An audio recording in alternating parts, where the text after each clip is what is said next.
Hello everyone, and welcome to a brand new series that I'm starting on my channel called How to Sound Design, where I essentially look at a sound and teach you how to make it. And here is the sound that we're going to be doing today. So kind of a Neuro growl. Here is the patch. Okay, so there's a bit going on in this patch. First we have this kind of, the bass operator in the citrus patch is this weird shape. It's being volume modulated, and I just kind of filled it around here. This is, I think, pretty much a saw, got some skew, and then a little bit of, I forgot what this was called. It's sign shaping. So that's what that is. And then it's being modulated by two things, which is this kind of like sine squarish wave. It's being sine shaped a lot, so it's kind of a square wave, but also kind of a sine wave. Then it's also being modulated by straight up noise, which I am putting in through a filter, so that way it's not brutal.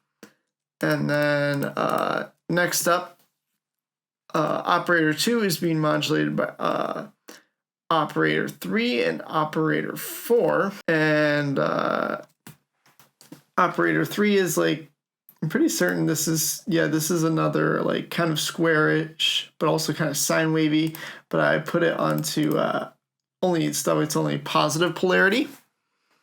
And it's also being modulated by the fourth operator, operator 2 is, and this is kind of like almost a saw wave, but not quite. I increase the tension a little bit to kind of offset it a little bit. This section might be RM'd. Ah, yeah, here it is. So I'm also RMing the noise, which is weird. But I'm ring modulating operator 3 by operator 4 with this shape, and it's 2.01. That's the ratio, so you get a little bit of a Reese in there. So that's doing that to operator 3, but it's also FMing it, so it's a lot of weird movement. And then operator 4, oh my goodness, this patch has a lot of stuff to it, is being modulated by operator 5 here, and it's just a triangle wave, nothing really special about it.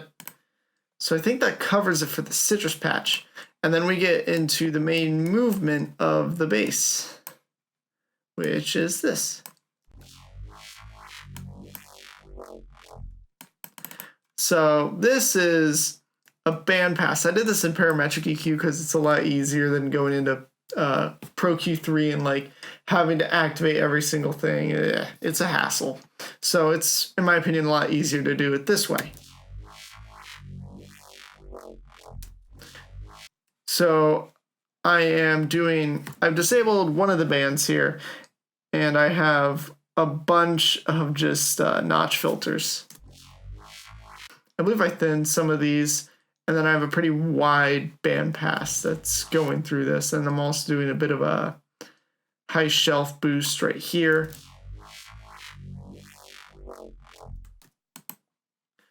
So that covers that. Next up, you don't need to use this specific plugin, I just used it because it was fast and easy. I wanted that growl motion, so I just took a kilohertz filter, took a little low pass, high pass cutoff, increased the Q on it, and then we can get the nice growly texture. Like right there, you can hear it. And then next, we are compressing this thing by a lot, and that is wrong. Next up, we are using a Maximus to compress this thing, and I'm going to compress it a lot. So first up, we have our low end, and I believe I might have changed some of the bands, I'm not sure. This gives us a nice solid low end meat. And then right here we've got a lot of where the bass resides in. I am boosting it a little bit in the high end, so we get that nice grit. And then all together it sounds like this. I turned down the limiter delay a little bit, and I messed with some of the attack, release, and sustains on all of these. I really wanted the low end to be like as tight as possible, so I believe there's almost no attack on this. I didn't really have to do much with the attack on this one, so I just left it by default. Then next up, because I need even more movement in this thing, we're putting it through a phaser. Again, this plugin is not necessary. There it is. It's one annoying thing about Patcher when you detach it. You don't have to use this phaser. It's just the phaser that I personally love, and I think Phasis is an amazing phaser. So we're boosting the stereo very slightly. We have the rate at 378 hertz. Mod mix is at 39%, 4 notches. The center is 1.01 kilohertz. The spread is at 44.5%. The amount is about 81% to turn it down a little bit. Feedback is a little under halfway. And then I turn down the mix at about 60%, and it gives us a nice texture. But I wanted to mess the sound up a little bit more.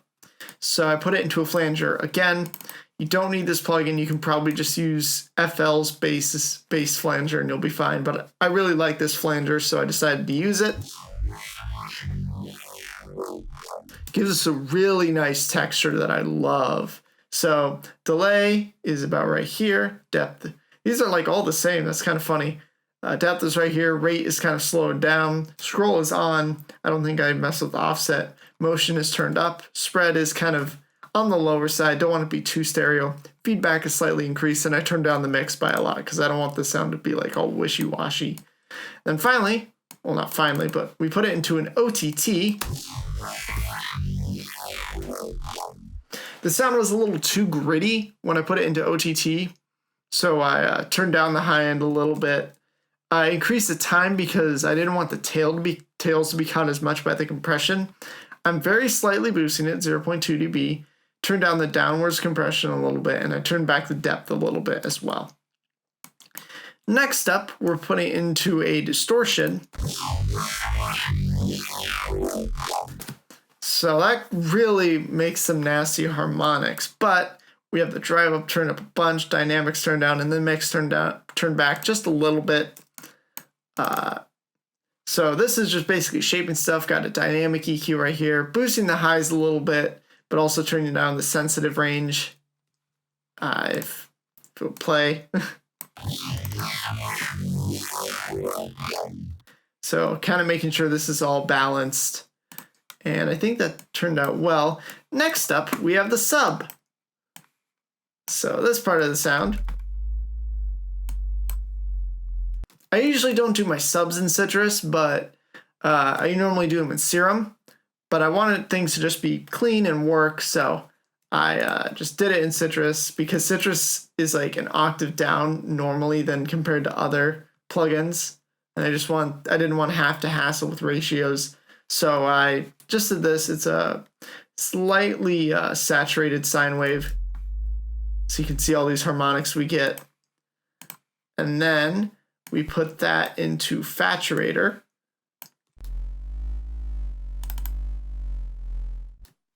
So that gives us a lot of nice harmonics. And then when we low pass that right here. So I did a lot to this sub. I'm Fletchering it, which is essentially make the lowest note your strongest note. And then I'm EQing it down right here. This could probably be a bit stronger of a fletch.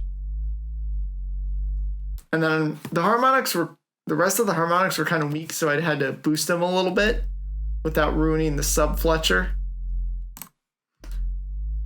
And then finally, to totally flatten out everything and make sure everything's balanced, I put it into Pro MB, and I kind of separate it into 4 bands.